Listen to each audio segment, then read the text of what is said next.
ప్రతి ఒక్కరి హృదయాలు చౌరగొన్నటువంటి శ్రీ శ్రీ శ్రీ శ్రీ కమలానంద భారతి స్వామి గారు.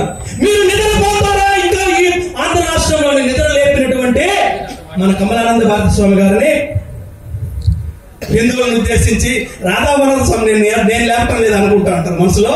మీరు ఆల్రెడీ లేపేశారండి అందరినీ. కాబట్టి కమలానంద భారతి స్వామి గారిని ఇక్కడ వచ్చినట్టు అభయసేన కార్యకర్తలందరినీ విరమ్ముఖలా చేయాల్సిందిగా కోరుకుంటూ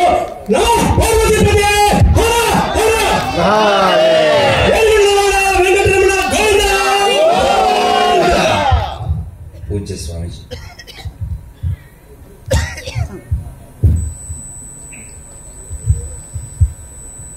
వేదిక విదాస్యంలో ఉన్నటువంటి పూజ్య స్వామీజీల పాదపద్మాలకి నమస్కారం చేస్తూ, నేను మాట్లాడాల్సినంత ఆవేశం అంతా మహేష్ గారు మాట్లాడేశారు.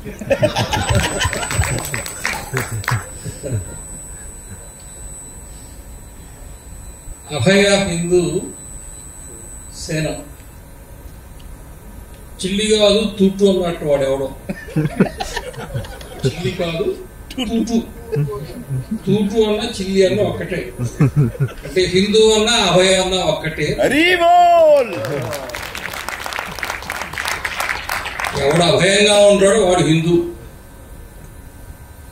హిందువు అంటే భయం లేనివాడు. కాబట్టి యుగాల పర్యంతంగా తన ఉన్న దగ్గర నుంచి ప్రపంచాన్ని పాలించాడు. కత్తి కొట్టుకుని బయలుదేరదా, తను ఉన్న దగ్గరికి ప్రపంచాన్ని తెచ్చుకున్నాడు. వాడు శక్తివంతుడు. అవునా కాదా?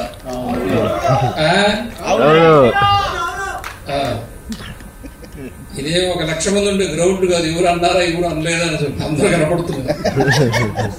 స్కానింగ్ అయిపోతుంది. ప్రపంచంతో కొంచెం పని పక్కన పెట్టేస్తే భారతదేశం వరకు విప్లవము అంటే అది సన్యాసులకు సంబంధించిన అంశం.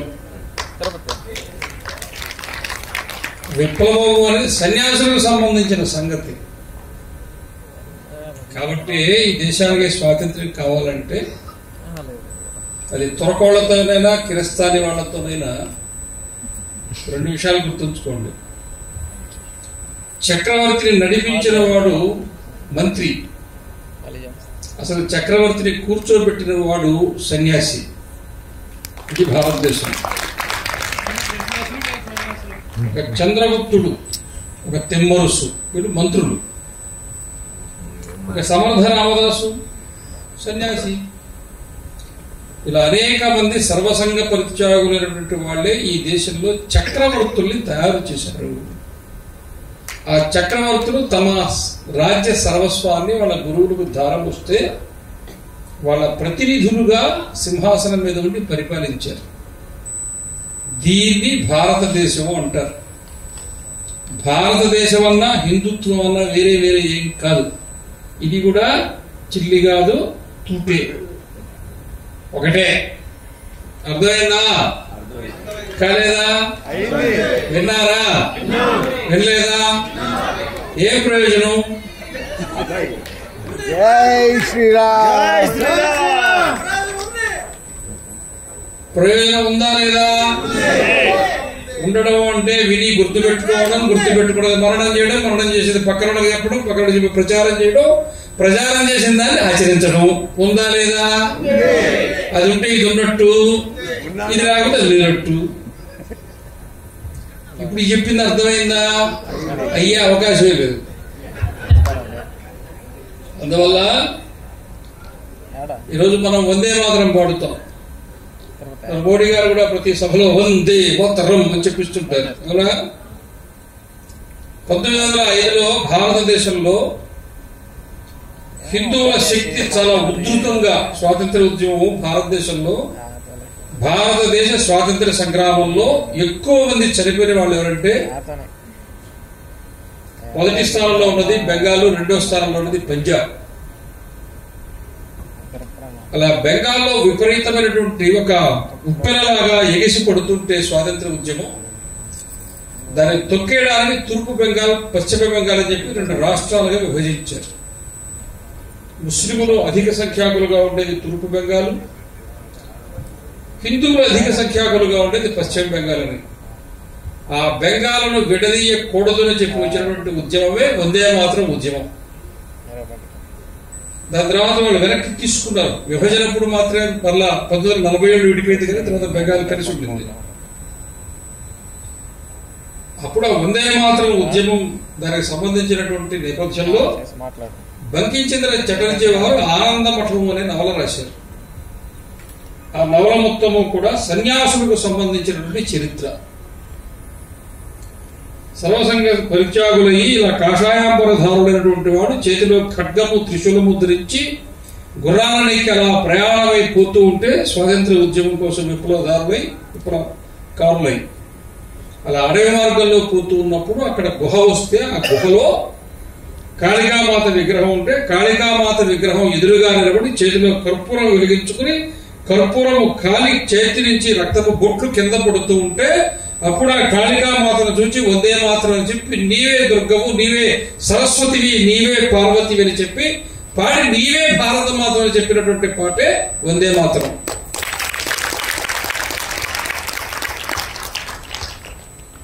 ఆ మొత్తం వందే మాతరం ఉద్యమాలను ముందుకు తీసుకుపోయిందే సర్వసంగ పరిత్యాగులు, సన్యాసులు, కాషాయాంబర ధారులు.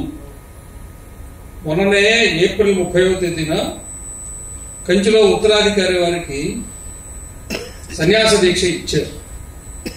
ఇచ్చినప్పుడు ఇప్పుడు అన్ని వచ్చేసాయి కదా, అన్ని ఇప్పుడు మనం మాట్లాడేదంతా లైవ్ వెళ్ళిపోతుంటుంది అన్నమాట. ఈ లైవ్ వచ్చిన తర్వాత వచ్చే పెద్ద సమస్య ఏంటంటే ఇంట్లో కూర్చొని చూస్తున్నారు, ఇక్కడ రావట్లేదు కార్యక్రమం. హిందూ అభయశాన ఇంట్లో పల్లీలు తింటూ చూసుకోవచ్చు. అందుకని ఇప్పుడంతా లైవ్ వచ్చేసేది, అక్కడ లైవ్ ఇచ్చేది చూసాం అన్నమాట. ఇలా దండం చేతికి ఇచ్చేవాడు దానికి సంబంధించిన శ్లోకం చెప్పారు. ఈ దండం అంటే ఏంటి? సత్యదండం అని, ధర్మదండం అని చెప్తూ ఉంటారు. దానికి సంబంధించిన ఉపనిషత్తులు ఉన్నాయి, వేరే ఇప్పుడు వద్దు. కానీ ఈ దండము సన్యాసి చేతిలో, ఇంద్రుడి చేతిలో వజ్రాయుధము,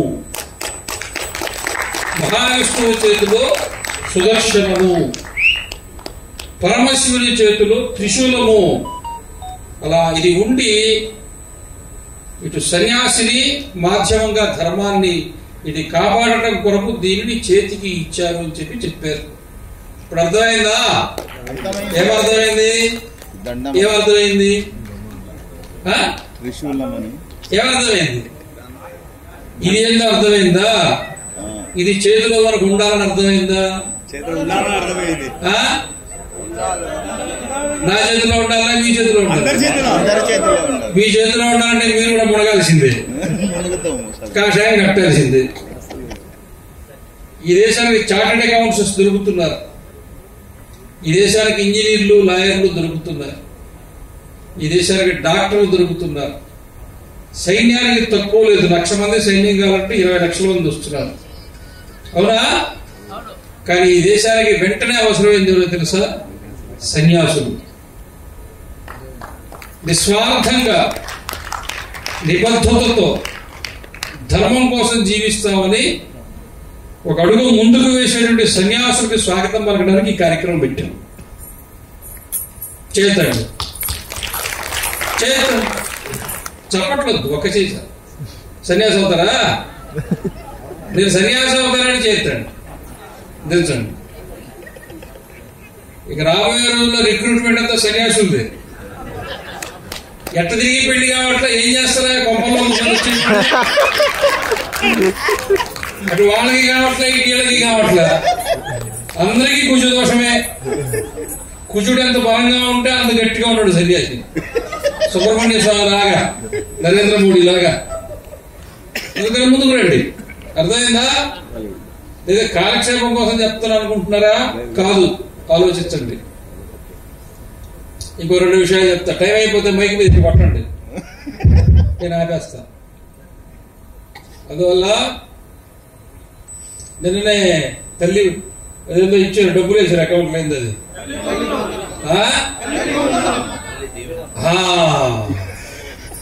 ఒక్క ఇంట్లోనే 1,86,000 రూపాయలు ఇచ్చాను.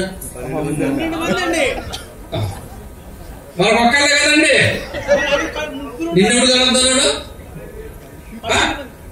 నిన్నెప్పుడు కనొద్దన్నాడు. పెళ్లి చేసుకోరా, ఇప్పుడు వద్దు, పెళ్లి చేసుకురా, ఒక్కడి చాలు. ఏరా నాకు కోటి ఆస్తుంది, ఒక్కడైతే కోటిగా ఉంటుంది, ఇద్దరైతే 50 లక్షలు అయిపోతాయి, నలుగురైతే 25 లక్షలు అయిపోతాయి. మరి నీ సంగతి ఏందిరా సాయిబా అంటే, నేను కోటి సంపాదించా, నాకు 10 కొడుకులు ఉంటే వాళ్ళు 10 కోట్లు సంపాదిస్తారు, వెరసి 11 కోట్లు నా దగ్గర ఉంటాయని వాడు పుట్టించే బిడ్డల మీద వాడికి నమ్మకం ఉంది. అవునా? వాడు రోడ్డు పక్కన పంచి వేసిన 1 కోటి రూపాయలు సంపాదిస్తాడు. అవునా? మరి నీ 1 కోటి రూపాయలు అట్నే నీకుంటే 1 కొడుకు కాపాడుకుంటాడు.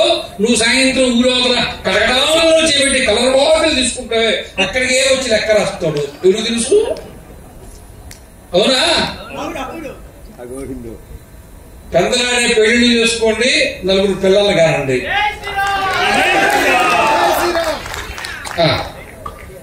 గవర్నమెంట్ హాస్పిటల్లో గవర్నమెంట్ మొత్తం స్కూళ్లలో అందరూ ప్రభుత్వ పథకాల నుంచి ఉపయోగాలన్నీ వాడు పొందుతున్నారు. మీరు సంపాదించే డబ్బుందా ట్యాక్సులు వాళ్ళకి కడితిరి, కాన్వెంట్లో చేరిస్తిరి.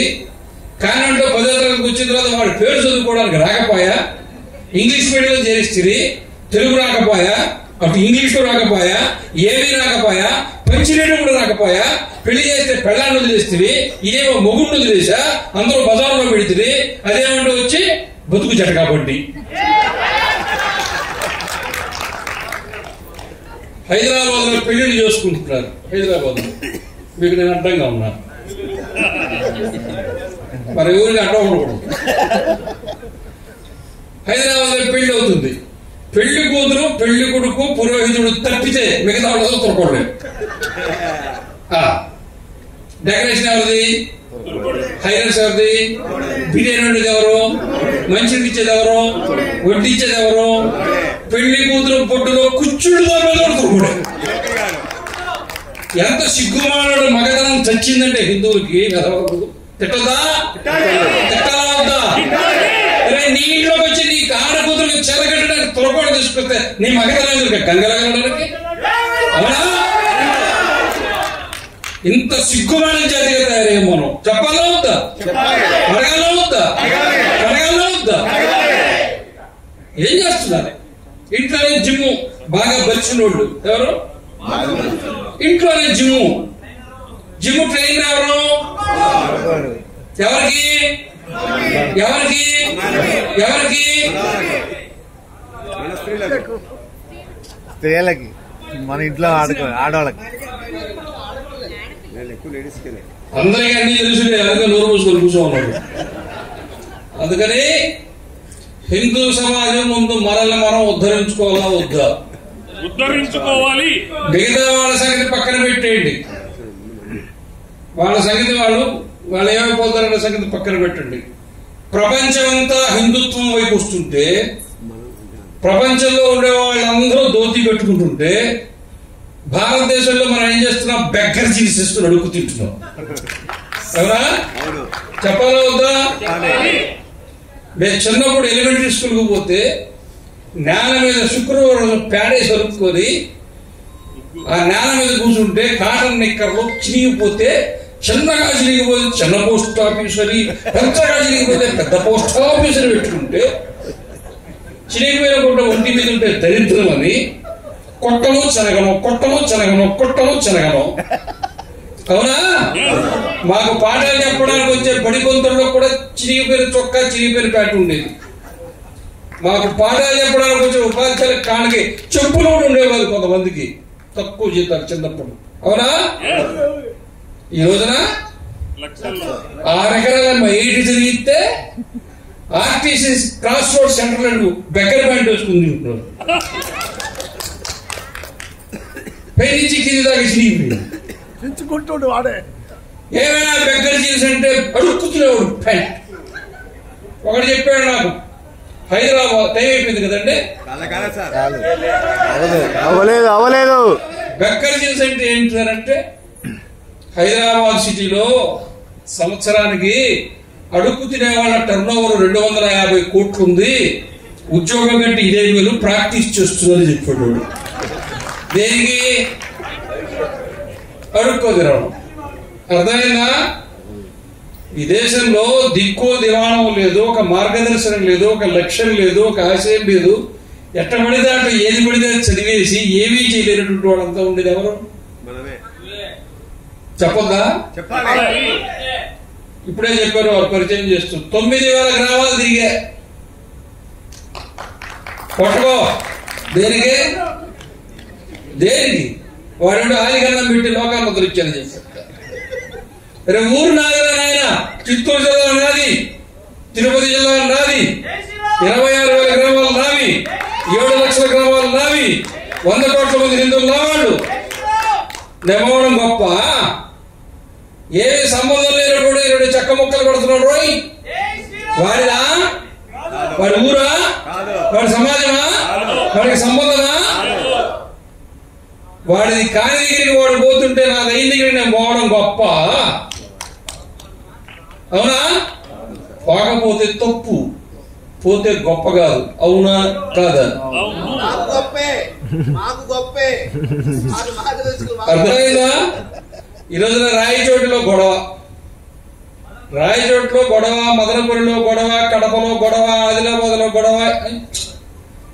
అరే బాబు, గొడవ పక్క చిన్నది. అసలు బజార్లో వాడు కొనుక్కుంటారా? నువ్వు ఇల్లు అమ్ముకుంటున్నావు, వాడు కొనుక్కుంటున్నాడు. నువ్వు పొలం అమ్ముతున్నావు, వాడు కొనుక్కుంటున్నాడు. నువ్వు ఇల్లు అమ్ముకుంటున్నావు, వాడు కొనుక్కుంటున్నాడు. నువ్వు షాప్ అమ్ముకుంటున్నావు, వాడు కొనుక్కుంటున్నాడు. రాయచోటిలో వైశ్యలో ఉండేటువంటి బజారు సగం ఈ రోజున ముస్లింల చేతుల్లోకి పోయింది. ఎందుకు పోయింది? నీకుండేది ఒక్కడు కొడుకు, వాడు అమెరికాకు పోయా, నువ్వు వృద్ధాశ్రమానికి పోతి, ఇల్లు వాడి చేతిలోకి పోయా. ఈ చప్పట్లు కొట్టడం దేనికి? చెప్పదెబ్బలు వేసుకోండి. అవునా? Hyderabad Vijayanagar colony out, Santosh Nagar colony out, Malakpet out. వాడు కొనుక్కుంటూ ఆక్రమించుకుంటూ రావట్లేదు. పొరపాటు కూడా మాట్లాడద్దు. ఈ ఇల్లంతా 1,20 లక్షలు ఇచ్చేయి. వాడు డబ్బు పెట్టి కొనుక్కొని వస్తున్నాడు, నువ్వు అమ్ముకుంటూ వస్తున్నావు. దీని గురించి ఎవరు ఆలోచించాలా? ఎవరు చర్చించాలా? ఎవరు నిర్ణయం తీసుకోవాలా? మన ముందు ఉండేటువంటి సవాళ్లు వేరు, మనం చేస్తున్న ప్రయత్నం వేరు. ఇంకో బక్రీద్ ముందు రోజు ధర్నా చేస్తాం, వృధా. బక్రీద్ తర్వాత రోజు చేయండి, మళ్ళీ బక్రీద్ కావుతుంది. అవునా? అసలు గోవులు మనం ఎందుకు అమ్మాలా? ఇప్పుడు చిత్తూరు జిల్లాలో గోశాలలు ఉన్నాయి, లిస్ట్ ఇవ్వండి. గ్రామాల్లో ఎన్ని వాళ్ళు ఉన్నాయి, వెటనరీ వాళ్ళు లేదా ఎంఆర్ఓ స్టాటిస్టిక్స్ ఆఫీసర్ లెక్కించేయండి. గోవులు అమ్మదలుచుకున్నాడు, మా గోశాలకు ఫోన్ చేయండి, 4 ట్రక్కులు పెడదాం, తీసుకొస్తాం, గోశాలలో పెడదాం. అయిపోయిందా? గవర్నమెంట్ సహకారం తీసుకుందాం, గోపాల మిత్ర ఉంది, తీసుకుందాం. అవునా? ఒక్క ఆవును కూడా కబేళకు పోకుండా ఆపేటువంటి అవకాశము, అటువంటి పని మనం చెయ్యగలము. పురుగుల అభయారణ్యం ఉందా లేదా? సింహాలకు అభయారణ్యం ఉందా లేదా? పక్షులకు అభయారణ్యం ఉందా లేదా? మరి ఆవులకు ఎందుకు లేదు? గో అభయారణ్యాన్ని కనుక మనం ప్రకటిస్తే, ఆవులన్నీ తెచ్చి అభయారణ్యాలు పెడితే వాటిని మనం కాపాడుకోవచ్చు. పులులు కాపాడుతున్నప్పుడు, నెమళ్ళను కాపాడుతున్నప్పుడు, సింహాలను కాపాడుతున్నప్పుడు, ఏనుగులను కాపాడుతున్నప్పుడు గోభయారణ్యంలో ఉండే ఆవును ఎందుకు కాపాడు? దాన్ని తాకలేడైనా నెమలికి వస్తే ఏమవుతుంది? పెద్ద నేరం అది. అవునా? గో అభయారణ్యంలో ఒక్కసారి గోవు పోయిందా దానికి రక్షణ లభిస్తుంది. అవునా? కాబట్టి ఏం చేయాలా, ఎలా చేయాలా, మనం ఇటువంటి సందర్భంలో మనం కూర్చుని ఆలోచించుకోవాలా. రాధా మనోహర్ దాస్ గారు ఈ కార్యక్రమాన్ని ప్రతి సంవత్సరం ప్రారంభించారు. సంస్థను ప్రారంభించటం అనేది 1,00,000 సార్లు ఆలోచించి ప్రారంభించాల్సిన అవసరం ఉంటుంది. ప్రారంభించిన తర్వాత 1,00,000 సార్లు దాన్ని నిలబెట్టుకోవడం ప్రయత్నం చేయాల్సి ఉంటుంది. ఒకే గోత్రీకులం కాబట్టి చెప్తాను. అర్థమైందా? అందువల్ల ఒక సంస్థని నిర్మాణం చేయడం, నిలబెట్టుకోవటం పనిచేసే కార్యకర్తలు కాదు. రాధా మనోహర్ దాస్ గారికి అభిమానులుగా ఉంటే అది ఆయనకు ఉపయోగం లేదు. ఆయన చెప్పినట్టు మీరు పని చేస్తే అది ధర్మానికి ఉపయోగం. ధర్మం కోసం పనిచేయండి, మీ గ్రామాల్లో పనిచేయండి, మీ దేవాలయం కేంద్రంగా పనిచేయండి. నేను చూస్తున్నాను అనుభవంతో, మీరు ఏమనుకోవద్దు. అక్కడ హైదరాబాద్ లో కాన్క్లేవ్ అంటే సభలు పెడుతుంటారు అన్నమాట. కాన్క్లేవ్ ఈ వేదిక మీద ఉండేవాళ్ళు మాత్రం కింద కూర్చోండి, అంతా నిర్ణయిద్దాం అవసరం వచ్చేది. వెనక బ్యానర్ తప్ప, బ్యానర్ మాత్రం మారుతుంటుంది. వేదిక మీద మేమే ఉంటాం, వేదిక కింద వాళ్ళే ఉంటారు. మొత్తం RSS లో శాఖ పోకుండా రిటైర్మెంట్ తీసుకునే బ్యాచ్ అంతా ముందుంటుంది. వాళ్ళు శాఖ పోరు, సంఘం చేయరు, వచ్చి హిందూ రాష్ట్రాన్ని గురించి ఇక్కడ వింటుంటారు. ఇక్కడ మేము కూడా RSS నుంచి వచ్చాం కదా, హిందూ రాష్ట్రం ఎక్కడో మేము ఉపన్యాసం ఇస్తుంటాం. పని చేయండి నాయన, పని చేయండి. 12 ఏళ్ళు అయిందిలే. స్వామీజీ ఆగే కూడా అన్నారు, నేను ముందుకు పోయినా వెనక ఊరలేదు. అంటే మీరు ముందుకు పోండి, వెనకండి మేము వస్తాం అన్నారు నేను అనుకున్నా. వాళ్ళన్నా ఆగే కూడా అన్నారు, వాళ్ళేమన్నా వస్తారేమో అనుకున్నా. వెనక్కి తిరిగి చూసా 12 ఏళ్ళ ఎవరు లేరు. కోర్టుకి ఇప్పుడు కూడా ఒక్కడే పోతున్నారు. ఇంకొక సంగతి తెలుసా, నా మీద కేసు ఉంది, జైలుకు పోయినా. నేను ఎప్పుడు చెప్పలే, ఇప్పుడు చెప్తున్నాను. అవునా, నా మీద కేసు ఉన్నదనే సంగతి నాకు తప్ప మా లాయర్లు కూడా గుర్తులేదు. సరే, జడ్జీలు చాలా మంది మారిపోయి ఉంటారు. అర్థమైందా? పొరపాటు ఆగే గొడవలో నువ్వు చచ్చిపడివి, నీ పెండంలో పెట్టుకోవాల్సింది. అర్థమైందా? అందుకని ఇది హిందూ సమాజం. ఇది ఎవరికి దొరకకూడదే వాళ్ళు గీరుకోవాలా. మాకు పుట్టింది మేము గీరుకుంటున్నాం, మీకు పుట్టింది మీరు గీరుకో. నీ వెనక ఎవడ వస్తాడు, రాడు, అక్కడ నువ్వు ఊరుకుంటా ఉండవు. అర్థమైందా? టైం ఎప్పుడో అయిపోయింది. ఆయన కొట్లాగే వస్తున్నాడు, మీరు కొట్లాగే వస్తున్నారు, వేరే పెట్టేస్తున్నాం. జై శ్రీరామ్.